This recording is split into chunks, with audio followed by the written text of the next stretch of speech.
না, তা তো পাইনি। অদ্ভুত ব্যাপার, কেমন একটা রহস্যের গন্ধ পাচ্ছি।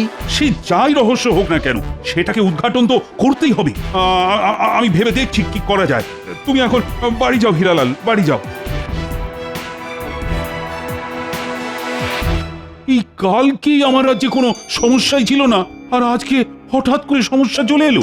গ্রহ নক্ষত্র তো আর থেমে থাকার পাত্র নয়, ওরা বন বন করে ঘুরছে, তার সাথে মানুষের ভাগ্যের চাকাও ঘুরছে।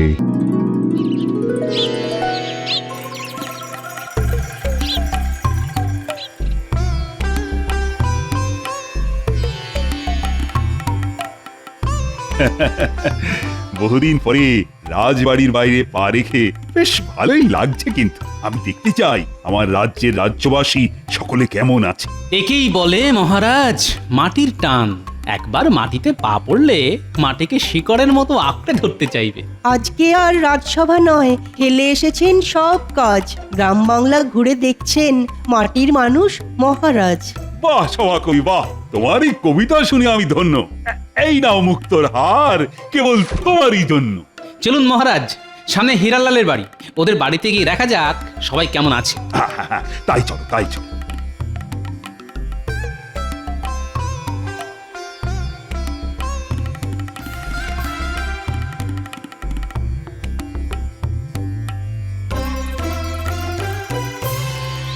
হীরালাল, কেমন আছো? এই ঈশ্বরের আর আপনার দয়ায় খেয়ে পড়ে বেঁচে আছি মহারাজ। তা তোমার হাম্মাগুলো মানে গরুগুলো কেমন আছে? ওরা বেশ ভালোই আছে মহারাজ। মাঝখানে ওই একটা বাছুরের পায়ে যন্ত্রণা উঠেছিল, কিন্তু এখন বেশ সুস্থই আছে। সব গরুই ভালো দুধের যোগান দিচ্ছে। বেশ বেশ, গুরুদের যত্ন নাও, আর কোনো সমস্যা হলে আমাকে জানিও। চলো চলো, সামনে মানিকলালের বাড়ি, ওর বাড়িতে গিয়ে দেখি কি করছে।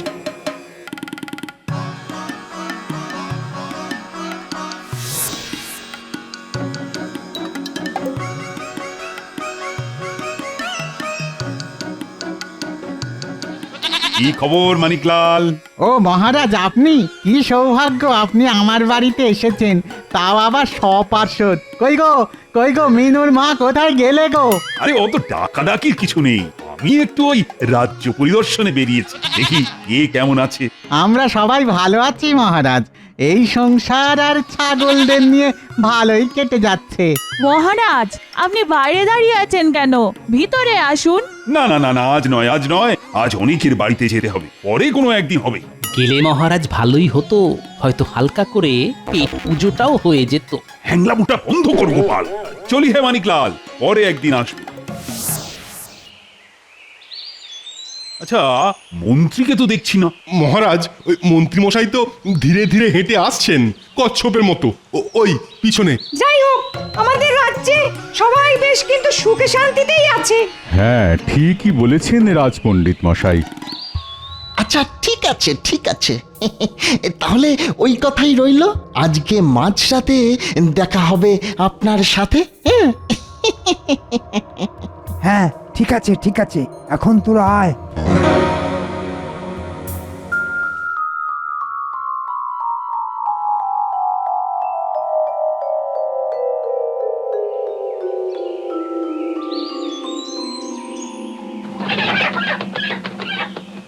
কই চুনিলাল, লালচুনি?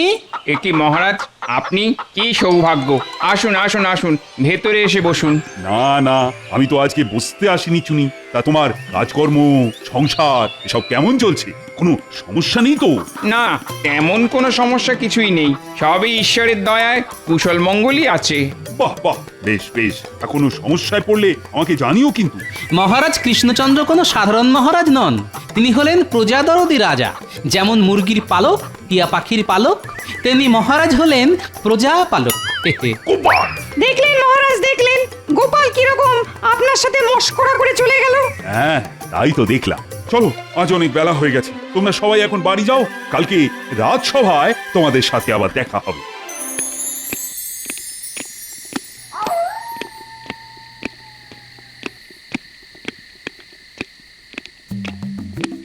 ওহ, তোরা দেখছি চলে এসেছিস।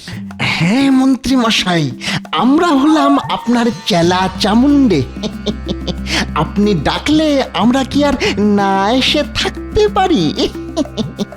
তা তা কি কাজ করতে হবে মন্ত্রী মশাই? শোন, তোদের একটা কাজ করতে হবে।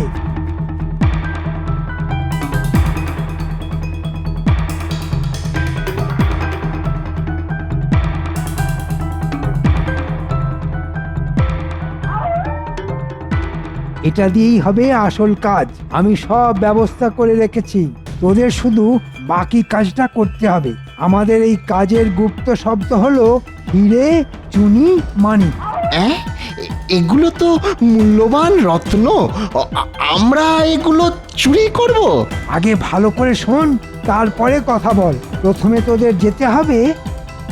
কোনো চিন্তা করবেন না, আমরা আমরা এমন ভাবে কাজটা সারবো, কাক পক্ষী তো দূরের কথা, রাতের বেলাতে ওই যে পেঁচাতেও টের পাবে না।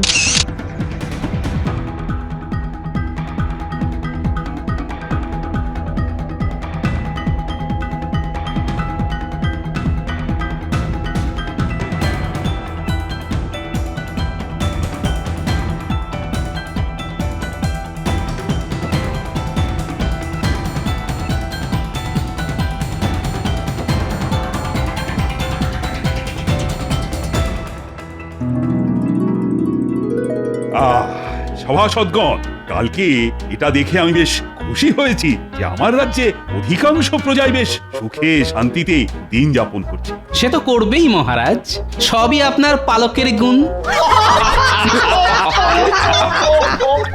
গোপাল, আবার মস্করা শুরু করেছো তো? আমার কিন্তু মাথা গরম হয়ে যাচ্ছে। গোপালের টেকো মাথায় সব সময় দুষ্টু বুদ্ধি। দিন না মহারাজ গোপালের টাকটা ফাটিয়ে। মহারাজ, মহারাজ আমার সর্বনাশ হয়ে গেছে, মহারাজ সর্বনাশ হয়ে গেছে। হুম, এবার মহারাজ বুঝবে খেলা। কি হয়েছে হিরালাল? মহারাজ, রাতারাতি আমার 40টা গরু উধাও হয়ে গেছে মহারাজ। একটা নয়, দুটো নয়, একেবারে 40টা। বাহ, তার মানে চোর বেশ সাহসী চোর। 40টা গরু রাতারাতি নিয়ে পালানো তো আর মুখের কথা নয়। আচ্ছা হীরালাল, এতগুলো গরু তোমার গোয়াল থেকে চলে গেল, তুমি কোনো আওয়াজ পাওনি? না, তা তো পাইনি। অদ্ভুত ব্যাপার, কেমন একটা রহস্যের গন্ধ পাচ্ছি। সে যাই রহস্য হোক না কেন, সেটাকে উদ্ঘাটন তো করতেই হবে। আমি ভেবে দেখছি কি করা যায়। তুমি এখন বাড়ি যাও হিরালাল, বাড়ি যাও। এই কালকে আমার রাজ্যে কোনো সমস্যাই ছিল না, আর আজকে হঠাৎ করে সমস্যা চলে এলো। গ্রহ নক্ষত্র তো আর থেমে থাকার পাত্র নয়, ওরা বন বন করে ঘুরছে, তার সাথে মানুষের ভাগ্যের চাকাও ঘুরছে। আমার চাকা এবার গড় গড় করে এগোবে, সেটা বেশ বুঝতে পারছি। ঠিক আছে, ঠিক আছে, আজ রাজসভা এখানেই মুলতুবি করা হলো। আর সেনাপতি, তুমি তো খোঁজ খবর না, ওই হিরালালে 40টা গরু গেল কোথায়? যথাজ্ঞা মহারাজ। ভেবে ভেবে আমি মাথা চুল ছিঁড়ে ফেলছি, কিন্তু কোনো কুল কিনারাই খুঁজে পেলাম না। সেনাপতি, ও সেনাপতি, কালকে যে হিরালালে 40টা গরু হাওয়া হয়ে গেল, তার কোনো হদিশ পেলে? না মহারাজ, আমি এখনো চেষ্টা চালিয়ে যাচ্ছি, কিন্তু কোনো খোঁজই পাইনি। তো সব হাম্মকের তর। ওদিকে যে রাজ্যবাসীরা বিপদে পড়ে না খেতে পেয়ে মরছে, সে খেয়াল আছে তোমার? হায় হায় হায়, আমার সর্বনাশ হয়ে গেল।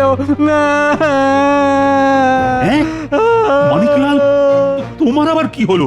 আমার ছাগলগুলোকে কে রাতারাতি নিয়ে চলে গেছে। হ্যাঁ, কে নিয়ে চলে গেছে?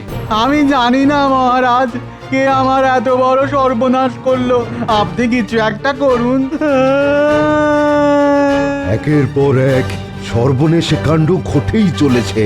মহারাজ, মহারাজ, আপনি কিছু একটা করুন। কেউ কিচ্ছু করতে পারবে না। আমার চাল সবাই বেসামাল। মহারাজ, আজ সকালে এমনিতেই ঘুম থেকে উঠতে দেরি হয়ে গেছে, তারপর উঠে দেখি এই কাণ্ড। কি করব কি করব কিছু বুঝতে পারছি না।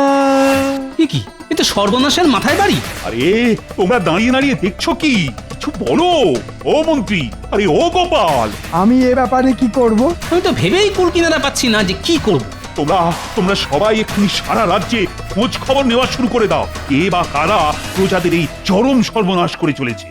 আচ্ছা মহারাজ।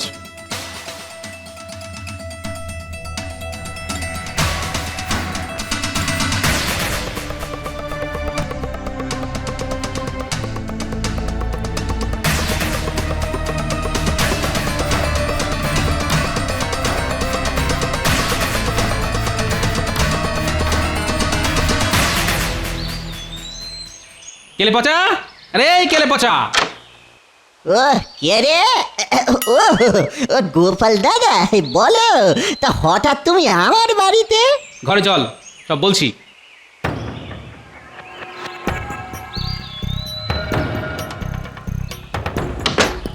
এ কি গোপাল দাদা, দরজা বন্ধ করতিস কেন? তোর সাথে কিছু কথা আছে, যেটা 5 কান হলে মুশকিল।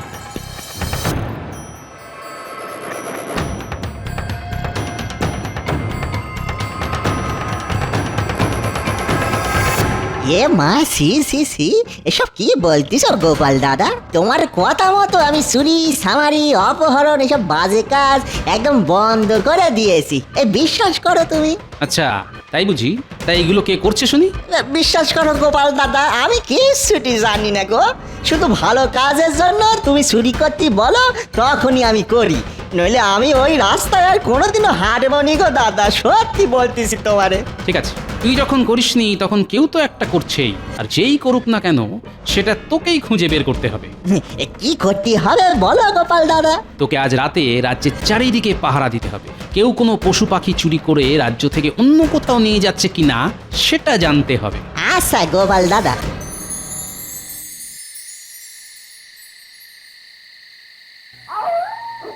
দূর দূর, যেদিকে তাকাই কিছুই নেই। সেই কখন থেকে চারিদিকে হন্যে হয়ে ঘুরে বেড়াচ্ছি। কারো বুঝি খেয়ে দিয়ে কাজ নেই, রাত দুপুরে চুরি করতে বেরোবে। এককালে আমাকেও এই কাজ কত করতে হয়েছে, সেসব স্মৃতি। এত রাতে দূরে ওরা কারা হেঁটে চলেছে? একটু কাছে গিয়ে ঝোপের আড়াল থেকে দেখি তো। ব্যাস, আমাদের হীরা চুনি মানিকের কাজ শেষ। কাল থেকে আবার নতুন রত্নের সন্ধানে যেতে হবে। সবই মন্ত্রী মশাইয়ের দেওয়া অবশ ওষুধের কারসাজি। হ্যাঁ ঠিক বলেছিস, কিন্তু ওষুধ তো সব শেষ। কালকে থেকে আবার চাইতে হবে। কি সর্বনেশে কাণ্ড! স্বয়ং মন্ত্রী মশাই এই কাজে জড়িত। না, খুব শিগগিরই ব্যাপারটা গোপাল দাদারে গিয়ে জানাতে হবে।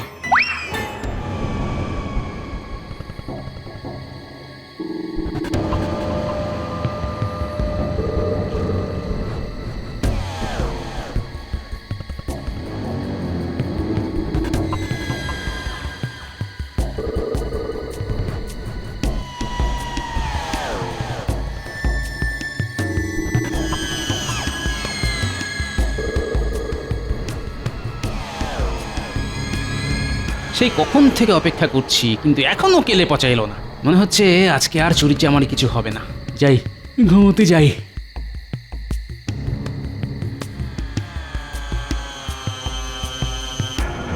দেখি কেলে পচা না? হ্যাঁ তাই তো।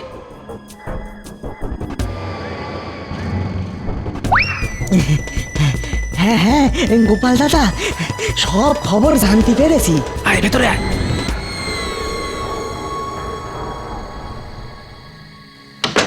বল গোপাল দাদা, এইসব চুরি করেছে ওই বটা আর ঘটা, আর কাজটা করাচ্ছেন ওই কৃষ্ণনগরের মন্ত্রী মশাই স্বয়ং। হ্যাঁ, মন্ত্রী মশাই? আচ্ছা, আর কি জানতে পেরেছিস? আর কি, ও অবশ অবশ বলছিল, ঠিক বুঝতে পারিনি গো গোপাল দাদা। অবশ? সেটা আবার কি?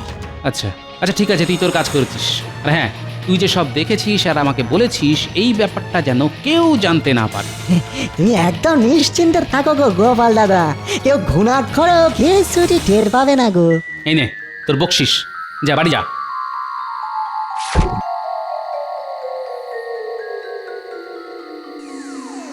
মন্ত্রী মশাই, আমি জানি আপনি অনেক পাকা মাথার খেলোয়াড়, কিন্তু এবার শুরু হবে আমার খেলা।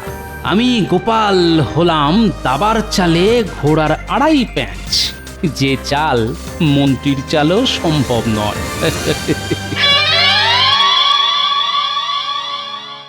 একের পর এক চুরি হয়ে চলেছে, কিন্তু কারো কোনো হুঁশ জ্ঞান নেই। তোমরা সবাই এক একটা অকর্মার ঢেঁকি। সর্বনাশ হয়ে গেছে মহারাজ, সর্বনাশ হয়ে গেছে। আমার সব মুরগি রাতারাতি উধাও হয়ে গেছে মহারাজ। হ্যাঁ, সে কি? তোমারও? হায় রে হায়, আমার স্বপ্নের রাজ্যে এ কি দুর্দশা নেমে এলো। মহারাজ, আমার মনে হচ্ছে আপনার বৃহস্পতি, শনি, মঙ্গল এক গতিতে ঘূর্ণিপাক খাচ্ছে, তাই এই অবস্থা। ওর ছাতা! আমার কি হবে মহারাজ? আমার ছোট ছোট মুরগির চানাগুলো কোথায় চলে গেল মহারাজ? কি গোপাল, তুমি কিছু বলো? তুমি তো এত বিচক্ষণ বুদ্ধিমান প্রজা, তোমার তো এই রাজ্যের বিপদের সময় সকলের পাশে দাঁড়ানো উচিত। আমি নিজেই তো বিপদের মধ্যে ডুবে আছি, আমি কি লোকেদের পাশে দাঁড়াবো? তোমার আবার কিসের বিপদ? আর বলবেন না মহারাজ, আমার এক দুঃসম্পর্কের আত্মীয় আজ সকালে আমাকে একটা গরু দিয়ে বলল, গোপাল, আমি কয়েকদিনের জন্য তীর্থযাত্রা যাচ্ছি, তুমি এই কয়েকদিন ওকে লালন পালন করো। হ্যাঁ, তোমার আবার কোন সুসম্পর্কের আত্মীয় গোপাল? আমার শ্বশুরের বড় মেয়ের দাদার ভগ্নিপতির মামার বোনের ছেলে। কি বললে? তোমার শ্বশুরের বড় মেয়ে? তারপর তারপর? আমার তো ভয় হচ্ছে যদি রাতের বেলা ওই গরুটাও কি ওরকম ভাবে নিয়ে চলে যায়, তখন তো চিরের 22 ফের হয়ে যাবে মহারাজ। আমার গরুর জন্য সুরক্ষার ব্যবস্থা করুন। এই গরু বিদেশি গরু মহারাজ, একদিনে 20 সের দুধ দেয়, চুরি হলে সর্বনাশ হয়ে যাবে। কেন, তুমি নিজে গরু পাহারা দেবে? আপনারা তো জানেন আমার কাজের মধ্যে দুই, খাই আর শুই, আর একবার শুলে ঘুমিয়ে মরা। চুনিলাল, তুমি এখন এসো, আমি যত তাড়াতাড়ি সম্ভব তোমার সমস্যার সমাধান করার চেষ্টা করব। আচ্ছা মহারাজ। ওহ, সেনাপতির দ্বারা তো কিছুই হলো না, আবার গোপাল নিজেই এখন বিপদের মধ্যে। উফ, এখন কি আমার পাশে কেউ নেই যে এই প্রজাদের দুর্দিনে আমার কাজে আসবে? মহারাজ, যদি আপনি অভয় দেন তাহলে আমি একবার খোঁজ খবর নিয়ে দেখতে পারি কে বা কারা এই কাজ করছে। আচ্ছা মন্ত্রী, তাই দেখো যত তাড়াতাড়ি সম্ভব এর সমাধান চাই। আমি যে প্রজাদের কষ্ট কিছুতেই মেনে নেব না। যথা আজ্ঞা মহারাজ। বাবা, এটা দেখছি ডাকাতকে দিল সেপাইয়ের কাজ। নে বাবা নে, তোর জন্য যথেষ্ট খাবারের বন্দোবস্ত করে দিয়েছি, এবার আমাকে চোর ধরার বন্দোবস্ত করতে হবে।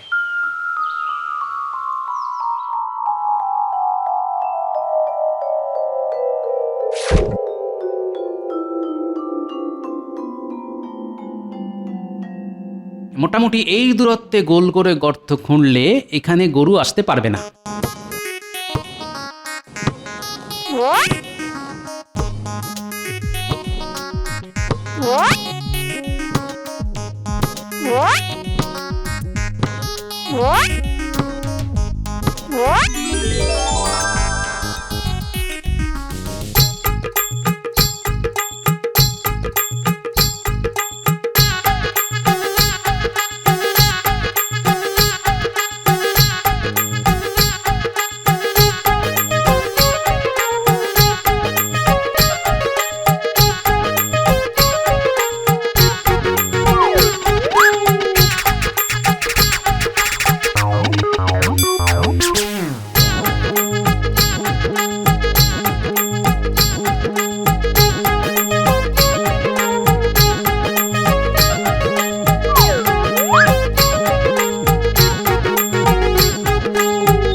গর্তে গোবর ভরা হয়ে গেছে, এবার শুধু উপরে শুকনো মাটি ছড়িয়ে দিতে হবে, তাহলেই কেল্লা ফতে।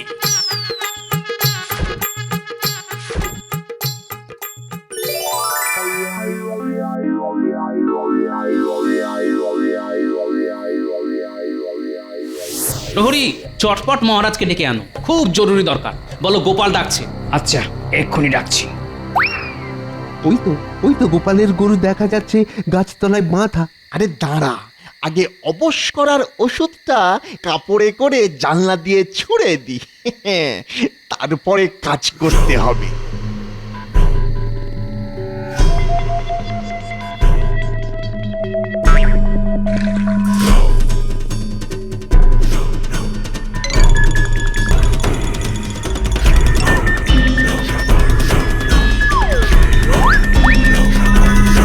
চল এবার চট করে গরুটাকে নিয়ে যাই। হ্যাঁ চল।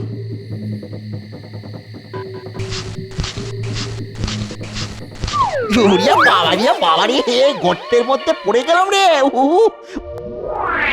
বটা ঘটা তোরা, তার মানে এতদিন ধরে সব গৃহপালিত পোষ্যদের তোরা রাতের অন্ধকারে ধরে নিয়ে যাচ্ছিলি? না আসলে মানে মহারাজ, সবই ওই মন্ত্রী মশাইয়ের বুদ্ধি। প্রহরী এক্ষুনি মন্ত্রীকে তুলে আন। যথা আজ্ঞা মহারাজ। ছি ছি ছি মন্ত্রী, তুমি এত নীচ কাজ করতে পারলে? রাজ্যের প্রজারা এই পোষ্যদের জন্যই খেয়ে পড়ে বেঁচে আছে, আর তুমি তাদের কি চুরি করছো? আমার ভুল হয়ে গেছে মহারাজ, আমাকে ক্ষমা করুন। তুমি আগে বলো, সব প্রজাদের সব পোষ্য পশুরা কোথায়? রাজ্যের দক্ষিণে একটা বড় খামারে সবাই আছে মহারাজ। যাও প্রহরী যাও, তুমি এক্ষুনি সব পশুদের উদ্ধার করে প্রজাদেরকে ফিরিয়ে দেওয়ার ব্যবস্থা করো। আচ্ছা মন্ত্রীমশাই, সবই যখন জানা গেল, এখন অবসরের ব্যাপারটাও জানিয়ে দিন। মন্ত্রী বলো। আগে মানে একটা অজ্ঞান করা রাসায়নিক ব্যবহার করেছিলাম মহারাজ, তাহলে বেশ কয়েক ঘন্টা অজ্ঞান হয়ে থাকবে আর কেউ কিছুই বুঝতে পারবে না। কই কই দেখি ওষুধটা।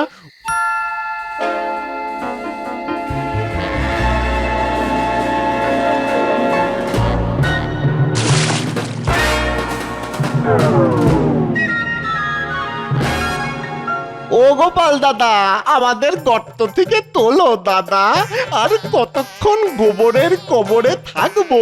ও গোপাল দাদা। ওই তো মন্ত্রীর জ্ঞান ফিরলেই তোদের তুলে দেবে। আচ্ছা গোপাল, তোমার এই দুঃসম্পর্কের আত্মীয়টা কে?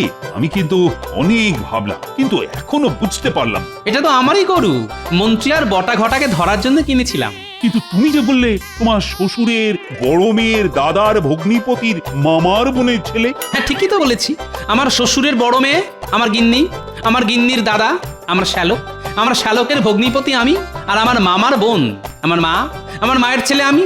তার মানে কি দাঁড়ালো মহারাজ, আমারই গরু, তাই না? হ্যাঁ নয় হ্যাঁ।